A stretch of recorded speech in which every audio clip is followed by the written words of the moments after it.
Hello everyone, যে যাই বলুক না কেন আমি তো ব্লগ করবই, সেই জন্য ক্যামেরা অন করে আবার ন্যাকামো শুরু করে দিলাম।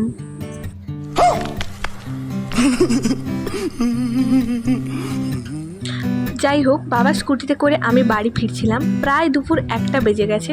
বলে না, তারপরেও আমার শান্তি কপালে নেই। साला ये दुख का खत्म नहीं होता बे। আবার আমাকে চলে যেতে হয়েছিল তমলুক বরগুনার মন্দির, সেখানে গিয়েও আরেক কেলেঙ্কারি। দুপুর 2টো বেজে গিয়েছে, মায়ের প্রসাদে শেষ পঙ্গল, তাই জন্য আমাকে বাধ্য খেতে বসে যেতে হয়েছিল। পুজো দেওয়া আর হলো না। একটু রেস্ট নিয়েই বেরিয়ে পড়লাম নদী পাড়ের উদ্দেশ্যে। এত গরমে হাঁটতে না পেরে একটা জায়গাতে তো বসেই গেছি।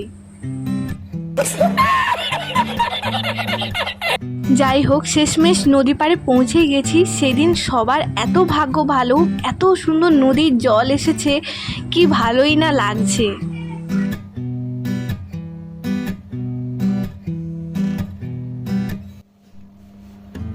चले एक काम कर 200 रुपए दे और 50 रुपए काट ओवर एक्टिंग के वजह।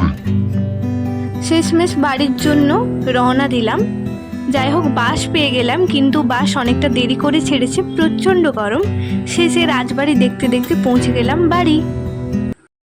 खत्म। Bye bye, tata, goodbye, गया।